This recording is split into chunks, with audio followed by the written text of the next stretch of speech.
balik sa Canada.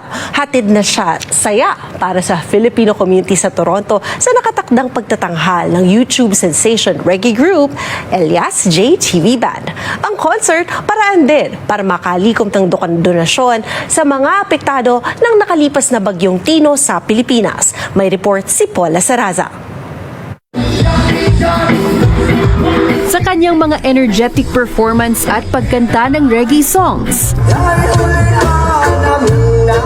nag-viral ang tubong North Cotabato na si Elias Lintukan Jr., mas kilala sa grupo niyang Elias J TV Band. Naging paborito ng masa sa bawat pagtatanghal sa iba't ibang entablado sa Pilipinas, mga bansa sa Asia at Australia.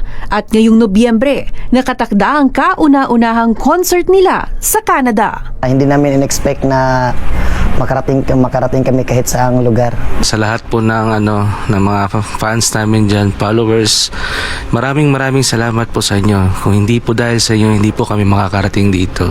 Dumating man ng winter season sa bansa, ramdam daw nila ang mainit na pagtanggap ng fans at komunidad sa Toronto. Nakakatuwa po na sa pakiramdam na ganun yung suporta ng mga tao at sa amin ba, kumbaga nag-e-effort po talaga sila at nagbibigay ng panahon para sa amin. Grateful po kami sa mga taong sumusuporta po sa amin. Tila ito rin ang unang beses na magkakaroon ng Canada Tour ang isang bandang mula sa Southern Philippines. Gagawin po namin lahat dito sa Toronto, sa mga kababayan namin. Gagawin namin lahat para mapasaya kayo. The diaspora is also very live here in Canada.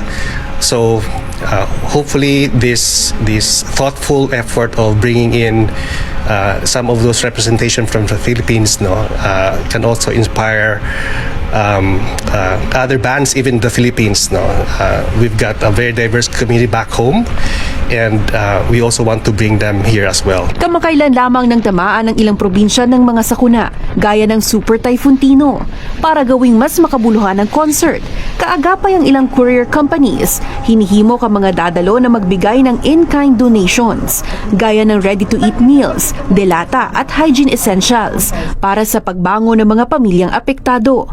Ipamimigay ang malilikom na ayuda sa tulong ng Philippine Red Cross. When we were planning this event a couple of months ago, of course wala pa yung typhoon.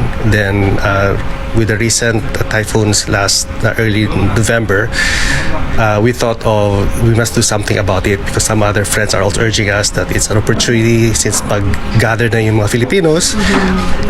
Logistics wise, it's a perfect time for us to bring in some of the donations and organize something for them. Gaganapin ang concert ng Elias J TV Band sa Global Kingdom Ministries sa Toronto. November 22, Saturday, 7 p.m. Let's go! Paula Saraza, Omni News, Toronto.